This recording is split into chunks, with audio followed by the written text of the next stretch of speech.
Sandi binti Muhammad Ali. Nombor matrik saya 19060157. Nama Sarina binti Warsyukri. Saya daripada DPSM 4B. Nombor matrik saya 190-60186. Saya Siti Nurzuhaika binti Kamarudin.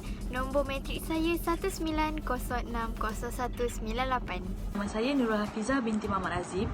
Nombor matrik saya 19060166. Pengenalan syarikat Air Asia ialah syarikat penerbangan menyediakan perkhidmatan penerbangan awam bagi penumpang atau barang. Perkhidmatan merujuk kepada produk tidak ketara iaitu aktiviti yang membantu dan memberi faedah kepada perniagaan seperti perkhidmatan, pengangkutan dan pelancongan dan insurans. Mereka menyewa atau memiliki kapal terbang untuk menyediakan perkhidmatan pengangkutan dan membentuk kerjasama atau perikatan dengan sistem penerbangan untuk keuntungan bersama.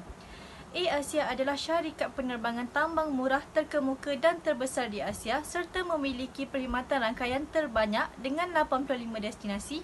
Dalam tempoh 11 tahun beroperasi, Air Asia telah menawarkan perkhidmatan kepada 180 juta penumpang dari hanya 2 pesawat kepada kira-kira 117 buah pesawat. Organisasi ini terlambat dalam aktiviti penerbangan di seluruh Asia.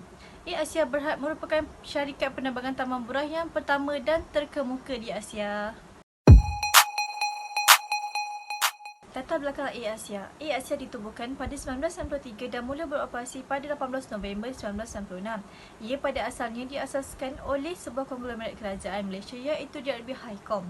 Pada 2 Disember 2001, syarikat penerbangan yang banyak berhutang telah dibeli oleh syarikat Tony Fernandez Tun Engineering Berhad, bekas eksekutif Time Warner untuk jumlah harga RM1 Malaysia dengan hutang berjumlah $11 juta bersamaan dengan 40 juta ringgit Malaysia. Fernandez berpusing sekitar syarikat menghasilkan keuntungan pada 2002 dan melancarkan laluan baru dari hubnya di Kuala Lumpur, menjejaskan bekas pengendali monopoli penerbangan Malaysia dengan tambang promosi serendah RM1 Malaysia bersamaan dengan USD 0.27 sen.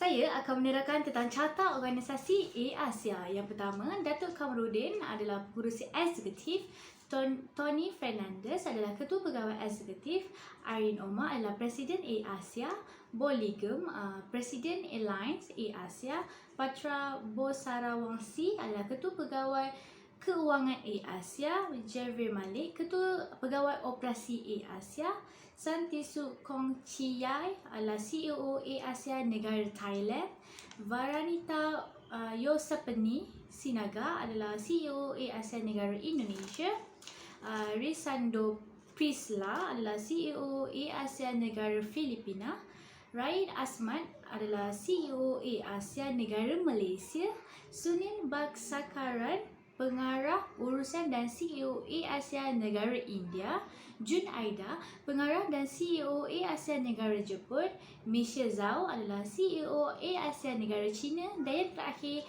Logan Valatem adalah CEO Air Asia Negara Singapura dan Ketua Penasihat Eksekutif Negara Filipina. Lembaga Pengarah Perbadanan Ekonomi Digital Malaysia MDEC melantik 4 perintis industri sebagai ahli lembaga pengarah.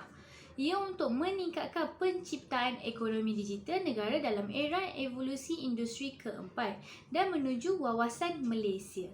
Menurut agensi itu, 4 ahli baru ini adalah Presiden Air Asia Group Irene Omar, pengasas bersama kecerdasan buatan dalam perubatan epidemiologi Dr. Dihisi Bahar, pengurus besar operasi pasaran Air Asia AXA Group Frog Peter Lee, serta pengarah perundangan dan pengurusan AHP International Berhad Jalihuddin Abu Bakar.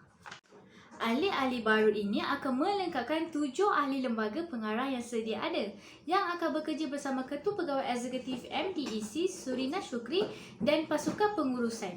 Ini bagi mencapai matlaman untuk mencipta semula pendekatannya terhadap pertumbuhan rakyat Malaysia untuk mahir dalam digital, perniagaan yang dijana secara digital dan pelabuhan digital. Pengurusi MDEC Datuk Wira Raid Hussein Muhammad Arif berkata pelantikan baru ini akan menentukan ukur semula dan kepelbagaikan komposisi ahli lembaga pengarah MDEC bagi memperkukuhkan wawasannya. Pemimpin baharu ini mempunyai rekod prestasi yang diiktiraf di peringkat dunia akan memberikan keperkaran yang lebih mendalam. Pasukan pengurusan berpendapat Asia tidak hanya melihat kepada usaha meraih keuntungan semata-mata, tetapi berusaha memenuhi kepuasan semua peringkat pelanggan mereka. Jadi, seramai 80 pengamal media dari 3 buah negara iaitu membabitkan negara Malaysia, Brunei Darussalam dan Singapura untuk datang ke Kuala Lumpur mengikuti program syarikat penerbangan tambang murah.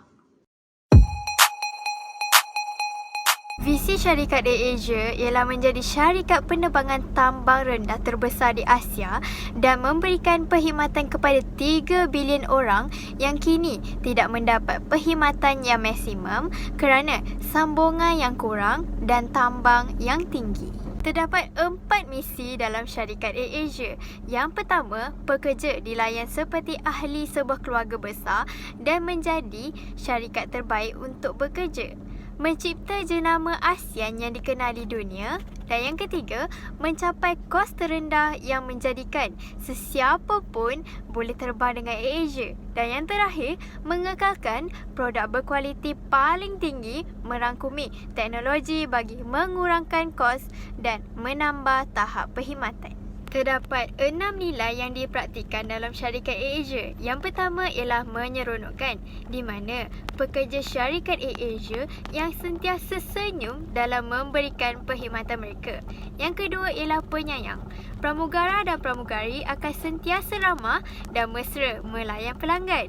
Yang ketiga, bersungguh-sungguh. Pekerja AirAsia akan sentiasa berusaha bagi mencapai visi dan misi mereka. Yang keempat, penuh dengan integriti, menganggap bahawa apa sahaja yang diusahakan adalah berbaloi. Nilai yang kelima ialah mementingkan keselamatan. Kebanyakan syarikat mestilah mementingkan keselamatan pelanggan mereka. Kesemuanya penting, tidak kira sekecil mana sekalipun. Dan yang terakhir, mestilah syarikat AirAsia bekerja keras. Satu pasukan bekerjasama untuk mencapai matlamat yang telah ditetapkan. Terusnya, apakah objektif syarikat AirAsia? Syarikat AirAsia mempunyai matlamat atau sasaran yang hendak dicapai dalam satu jangka masa tertentu pada masa depan. Yang kedua, untuk menyediakan perkhidmatan penerbangan yang mampu digunakan oleh semua lapisan pengguna. Dan yang terakhir, kos yang murah, kekerapan jadual penerbangan, lokasi yang menarik dan jalan perjalanan yang selesa dan menyeronokkan. Profil Corporate AirAsia. AirAsia dikenali sebagai syarikat yang menghubungkan orang di 388 laluan. 104 daripadanya dikategorikan sebagai laluan unik. AirAsia telah bergabung dengan AOC iaitu Malaysia, Indonesia, Filipina, Thailand, India dan Jepun. Dari 2 pesawat sahaja kini telah berkembang kepada 226 pesawat. 17 tahun terakhir, AirAsia merangkumi lebih 152 destinasi di 22 negara. Usaha mendemokrasikan perjalanan udara bermula ketika Tun Air Sendirian Berhad ditubuhkan pada tahun 2001 oleh Tan Sri Tony Fernandez, Datuk Pahamin Abdul Rajab, Datuk Kamarudin Meranun dan Datuk Aziz Bakar.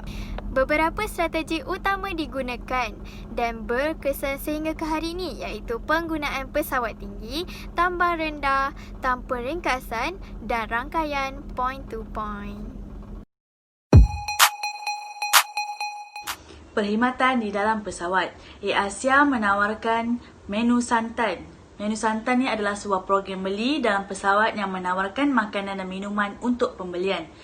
AirAsia diakreditasikan oleh KL Syariah Index Bursa Malaysia dan menurut hukum syariah, ia tidak menjual alkohol atau babi.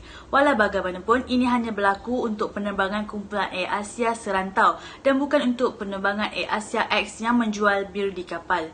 AirAsia juga menawarkan Snack Attack iaitu satu program beli dalam pesawat penawaran makanan dan minuman untuk pembelian. Tanggungjawab sosial korporat. Yayasan Air-Asia Cabang Dermawan Kumpulan Air-Asia melancarkan tabung bantuan digital umum sebagai sebahagian daripada kempen In This Together.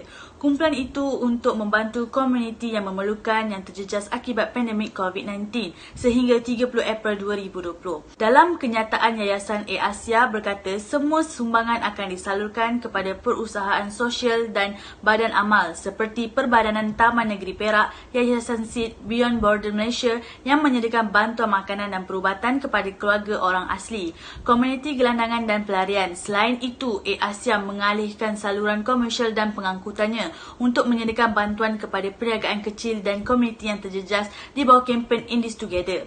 Selain tabur bantuan Yayasan Air-Asia, kumpulan ini turut menyediakan penyelesaian e-dagang melalui platform e-dagang Our Shop dan perkhidmatan penghantaran teleport kepada peniaga kecil yang ditutup untuk mengawal penyebaran COVID-19.